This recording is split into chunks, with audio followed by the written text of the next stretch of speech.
very bad. It's so bad. Oh, look at that branch. Well, hello, Kev and here from Vision Prestige. Welcome back to the channel. Thanks for coming back. Hope you're all well. So hopefully this video is going to be a helpful video to anyone out there that is going to have the problem which I'm now about to show you. Oh, bloke in the van, thought I was waving to him. So Claire's just moving around cars. We're going to let her crack on doing that in the background, because what we've actually got here, we've got a lovely local lady's Yaris, which is right here. And the main problem that we're going to get on here is actually on the passenger side. I don't think you're going to be able to see it that well, but we're going to turn it around in a minute and put that. Oh Christ, you can definitely see it that well. Oh, I don't remember it being that bad. So what's actually happened is, oh yeah, I have. Hold on, Claire needed a car key. Well done. So hopefully what this video is going to be, so this little Yaris has suffered from what can only be described as hedge rash, and it is very bad. It's so bad, oh look at that branch. It's so bad that the lady's grandson said, "Nanny, what have you done to your car?" So my plan for this video is to show everyone a little bit of mopping, what we do on how we prepare our sales cars, but it's going to be aimed at you. It's aimed at you watching this video, sitting at home thinking, I really want to do this to my own car. I don't want to pay someone £1,000 to correct my car, and I just want to have a go at it for myself, because I feel like there's sort of a group of people that don't want to pay people to do their own car. They want to have a go at doing it themselves. Isn't necessarily a valuable car, so they don't want to pay someone a large value to get it done, because if you've got a 50 grand BMW or whatever, you're just paying someone to correct it. You're going to pay a professional detailer to do what you want done to it, but that isn't within reach for everyone. So this car is going to be a perfect example, and I'll tell you why it's going to be a perfect example. Mainly because I don't know if you're going to be able to make these out, but this car hasn't been touched since she bought it from the main dealer. And this is, I know the car's filthy dirty, but this is sort of the main dealer preparation level here, because if you look right there, you can see the swirl marks from where they're all over it, these swirl marks, and that's what they've done. They've machine polished it really quickly just to get the car in and out, because the numbers of cars that they sell, they haven't got time to be mopping them, I suppose, properly and making them all look lovely like what that X3 does now. And what we're going to do is try and teach you to do it yourself. Claire looks like she's thinking out Claire's thinking about what to put where, having a little bit of a shufty round. So the reason I want to make this video, I've made a video about mopping before, but I want to sort of revisit it, and the main reason is I'm not a professional detailer. We know that. I've never had any lessons. I'm all self-taught. I probably do a lot wrong when I'm doing it, but that's hopefully why I think maybe some people will be watching this at home thinking, well, Kev don't know what he's doing really, but at the end of this video, this car hopefully is going to look like a different car, and I'm going to do it in a way which potentially might be wrong, but the end result is what I want it to be, hopefully. And I'm almost wondering if that will give people at home the confidence to have a go at doing this themselves. Now, we'll have to say a few things along the way, because, you know, admittedly, you can damage cars with a rotary polisher. But I think what we'll do, and I'll tell you what, last time I made this video, one of the comments was, if I can find that comment now, I'm going to put a little bit in a minute, because it was a bit of a joke as far as I'm concerned. So I found it, and what it says is something like, I'll put it on the screen now, it says something like, you're using a rotary polisher, which is like a scalpel. In the hands of a novice, you can do some sort of really bad damage to the paintwork of a car. Yes, I'm using a rotary polisher, but I think saying it's like a scalpel is a little bit extreme, don't you? I mean, a scalpel is going to, you know, I can't cut myself. If I used a scalpel, I think that's a little bit extreme. Anyway. But what we'll do, I'm going to turn this Yaris round just so you can see what the scratches look like in the sun. We're back. So, here we are. I don't remember. I don't remember these being that bad actually. It's way worse than I remember this being. But so what we're looking at here, so you can see on this side as well, you can see all of the swirls from where it's been prepared before. I mean, they're pretty bad, so it already looks scratched. But what them swirls actually are is where someone that has rotary polished this car, one, don't really know what they're doing, haven't had the amount of time that they need to do it, and they've only done one stage, which is with a coarse compound, which can take bigger scratches out, but it puts a load of little swirls in. You need to do a second stage, maybe a third stage, to make it look nice. And that's what we're going to get onto on this video.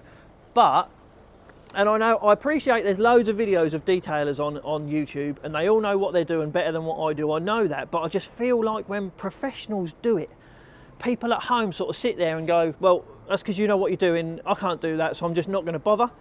I'm not like that, because one, I don't necessarily know if I really know what I'm doing, and you just got to have a go. Within reason, we'll get round to that as well. First things first, we have got to decontaminate this car. We've got to clean it, it's got to be clean.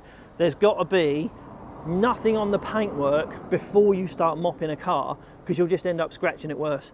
So we've got to wash this car, we'll quickly wash it, and then we'll see what we're sort of dealing with.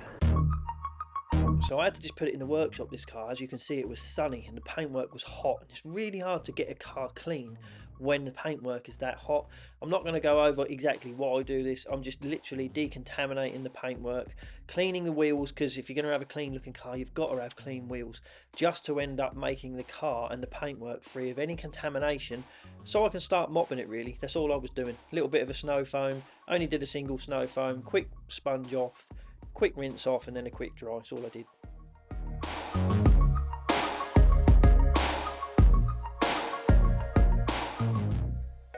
Right, it's clean. I'm going to say, if you're going to wash your car, after you've washed it and then dried it, just take it for a little quarter-mile drive to get the water out of the places that you can't get, and to get the water off the brakes so they don't go all orange. Because if you spend hours cleaning your car and the brakes look orange and you leave it there for 2 days, they'll get worse. Just take it for a little drive, warm the brakes up, get the water off the brakes. It'll make loads of difference. So we're going to have a quick look to see what we're working with now the car's clean. So what have we got here? So this is, other than the big scratches that the owner of this car has done, this is the preparation from the Toyota garage. And you can still see all the swirls in it. You can see there's a nice bit of polish left there, probably some polish left underneath this. It's just they just don't prep them very well, do they? Well, I know I sound like a cynical idiot, but it's just sort of, it's jealousy and envy in the same sort of, you know, the amount of cars that they sell and people don't question the prep, they just accept it. And then, I mean, look at the scuttle panel. Look, I mean, could it be any whiter? It's only 5 years old, this car. So anyway, so what we're going to do, we're going to get it in the workshop and have another quick look. So we're in the workshop, we're under some of the lights. We can, oh God, look how scratched that is. It's not even shiny anymore. Look, it's opaque. Oh, let's turn the light on, have a quick look at the side, see how, I mean, look how bad that is. That is the prep level of a main dealer. And you know, people, all this car is in for is these scratches. Hopefully we can get them out, but look, just look at the state of it. Right, so first things first. We have got to, now we've cleaned it, we have just got to decontaminate the actual paint from, I mean, mostly you get tar, see the little specks of tar on the side of it, especially off the front wheels and around this area of the wing and the front door. You need to get the tar off before you start mopping to try and correct this. The best way to do it is, I mean, you can get fallout removers, but it's, in reality, a fallout remover has got to be so powerful to be taking that sort of tar off that you're going to end up damaging other stuff. So really, the best way to do it is probably with a clay bar or clay of some sort, just to take it off. This is my clay with quick detailer spray. Clay bar is a matter of getting your clay bar, getting it on the panel and just rubbing it on to take off them bits of tar, which you will see them coming off like that. Look. So do that, get it decontaminated, and then we'll get back. Now I have just got to say, the main reason that I'm doing this for this lovely local lady is because we get quite a lot of customers that come on, or friends, or sort of just people in general that we're speaking to, that take their cars with this sort of damage to companies like, they call themselves smart repair companies, and they say that they'll fix your scratches and that sort of stuff on your car and they'll make it look better. And we have had some of the most awful jobs done by these companies you've ever seen. You know, I'd like to say they haven't necessarily got people that take that much pride in what they're doing. It's a hard one to say, but do they know what they're doing that well with when it comes to rotary polishing and stuff? I'm a bit cynical because I've seen their work and I don't believe they do, but when they go the next step and they repaint your car, see, this is where you comment below and say, look, we've had some work done by these sort of people. It looked all right for like a month, and then it started either going opaque or reacting or just looking back. We've seen some awful paintwork, and the reality is, if you can save your factory paint on any car, save it. Save the factory paint. It's never going to be better than factory paint. Yes, admittedly, on some cheaper cars, factory finish might not be perfect. I still got an argument that it's going to be better than being repainted. So if you can save the factory paint, you've got to save it. Right, so I'm going to get straight into this one.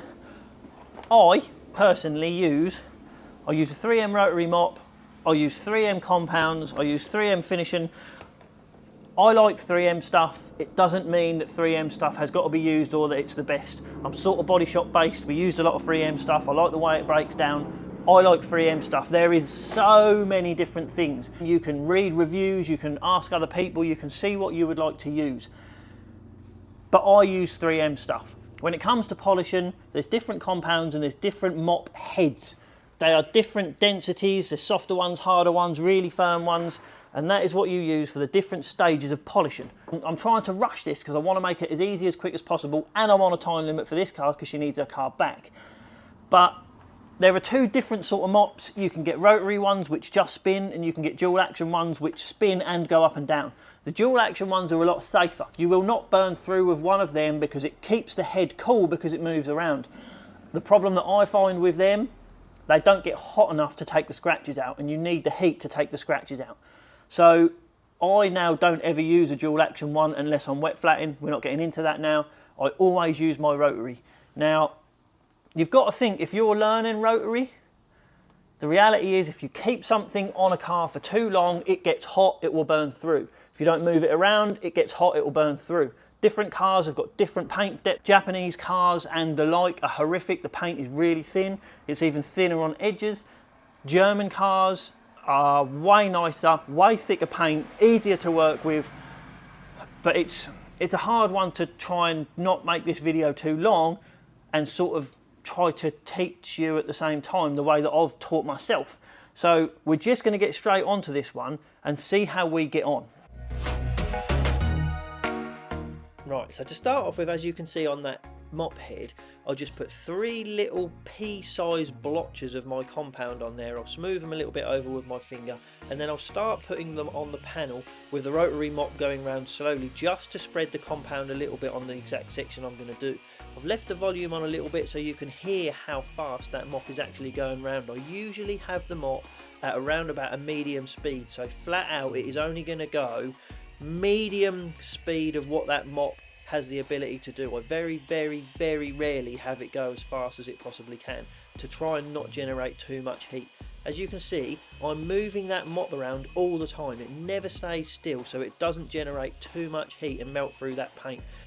And edges are always worse, so you will see that I will never leave that mop on one of them edges, on one of them swage lines for longer than half a second, because you will melt through them really quickly.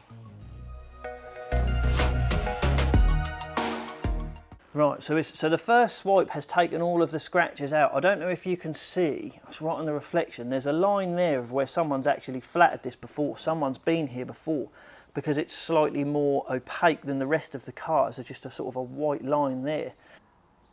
There it is, right there, look at the reflection. You see that lighter mark? That is where someone has flattered this bumper before and they haven't polished it right. You can see it stopping and starting right there, right where that reflection of my light is. So we'll take that out as well, but it just shows that someone's been here before already and just hasn't really done it right. But I mean, that's 100 times better than it was before. Most of the scratches are out. So we'll carry on. Right, so there you go. That is the front corner done. As you can see, it's completely scratch free now. It will have the tiny little swells in it because I've got to do a second stage on it, but I just wanted to show that all of them scratches are gone. Obviously you can see all of these ones are still here, really bad. So what we'll do, we're going to do the rest of the car all the way up to about here, I think, and see how we get on. She needs it back by 2 because she's got a doctor's appointment. Okay, I better hurry up then. Right. There you go, look, you can see all of the scratches there in the reflection. Oh, they're really bad there. Right, let's get on it. And that's exactly what I ended up doing. I done the whole near side of that vehicle in the exact same way that you just saw me do the near side front corner of that bumper. Obviously the bits that have got bigger scratches on you have to focus more time on. I put the masking tape on the door just so you can see the difference between the bit I've done and the bit that I haven't done. Hopefully you'll be able to see on the right hand side, you can still see it's cloudy. Look at the difference in the shine and how precise that shine is. It just shows a massive difference it makes. It's why I enjoy doing it so much, really. And there we go. Right, that's the first stage done. And it looks like a different colour, doesn't it? Look how lovely the colour is. So that is the first stage done. I would say that I've 90% corrected that. I haven't 100% corrected it because mainly amateurs like myself, the difference between 100% correcting this car and the potential of me going through it and stopping at 90 and pretty much not being able to see the scratches anymore, that's a big one for me, especially when it's not my car. If this was a sales car, I'd hit it a bit harder and I'd try and get it perfect, but it's not mine. So what I'm going to do, it looks great in here, but I'm going to put it out in the sun. We're going to take it out in the sun and try and show you now the swells that I will have put in it, taking out the big scratches. When you take out big scratches, unfortunately you put in little ones. Let's quickly get it out here. Well, here it is on the first stage. I mean, I think we can all agree that that is a little bit better than what it was. I have just quickly swiped over the bonnet as well because the bonnet was so bad I couldn't not do it. But you can sort of see the swirls that I've put in it. There isn't that many of them, which I'm surprised of, especially in the bright sunshine. I mean, the bright sunshine is a bigger test than any light you're going to get. I'm surprised at how fewer swirls there are, but now, because it's so good, I'm going to do a second stage which incorporates the third stage. So I'm going to put a medium pad, the yellow pad, a medium density pad on, and I'm going to put a medium compound and an extra light finishing compound all on the same pad just to take them swirls out, because I've got an hour to finish it before she comes and picks it up. I just did that wing as well, and we're going to do the rest of the car on the same medium and light to take out the swells that whoever sold this car previously put in it. So let's quickly do that. So that's exactly what I did. I put 2 little pea-sized blotches of a medium compound and 1 of a finishing compound on the same pad, and then I just went around the whole car just to take out the swells that I put in it. Well, there we are, it's done. Look, that's a lovely colour, little car, isn't it? It's a really nice colour. So, I'll tell you what I'm going to do. I'm going to quickly get it outside because she's about to come pick it up. So we'll get it outside, see what it looks like out in the sun. It's like the perfect day to be doing this video. We're really lucky. Well, here it is outside in the sun. What a perfect day to be doing this on such a beautiful colour car. So, as you can see, the driver's side is now completely in the sun. There isn't any swells just from that medium pad and a medium and light compound on there. That's completely taken out them swells, and it's put a pop in the colour as well. You know, it's actually put a deep shine on it. And what wasn't a lot of work. And as far as the passenger side goes, which is actually what the car came in for, we weren't really supposed to do anything on the driver's side, but after we made the passenger side look like this, I couldn't really leave it as it was. And hopefully she'll be over the moon with that. What a beautiful car. You can look down the side of it, see, you can tell. Now this side hasn't been painted ever. This is factory paint, that side. The driver's door has been painted, but I'm not going to tell the lady that. She doesn't need to know that. It doesn't matter. But you can just tell how straight the thing is when it's still got its factory paint. So it's just, if you've got hideous scratches and stuff like that and you think they can be turned around by you, I reckon you're right. I think you could do this, no problem at all. It's just before you take it to one of these smart repair places, just maybe have a go yourself. But the way I see it, you know, if you're going to know, you're going to know how hard you're pushing. If your arm's aching after 2 seconds of pushing, you're pushing too hard, it's getting too hot, and you're going to burn through it. But if you just do it little and often, keep that moving, you won't generate enough heat to burn through your paint. Just remember to keep away from edges. Edges, it's going to be thinner. Remember that on edges it's going to be thinner paint. If they're plastic panels, then it will conduct the heat a lot quicker. Plastic panels are really easy to melt through the paint and melt the panel, so remember that. But I believe in you. I reckon you could do it. Well, so we get people that go, oh yeah, I've got a mop, but I used it once, I got scared and I've never used it again. You know, it's nice how clean this one looks. It's a pity all the rest of the stock is dusty. I better get on with my actual job. If I can think of anything else to put in this one, I'll embed it somewhere in the middle, but I'm just going to say, I'll just say thanks for watching this one. Oh, Claire's just come back in the Golf. That is so close now, the Edition 30. The video on that might have been out or it might not, I don't know. But it's so close to drop. Oh, it's getting close. So I'll just say thanks for watching this one. Hit that like button if you like what's going on. Hit that subscribe button. I'll see you on the next one.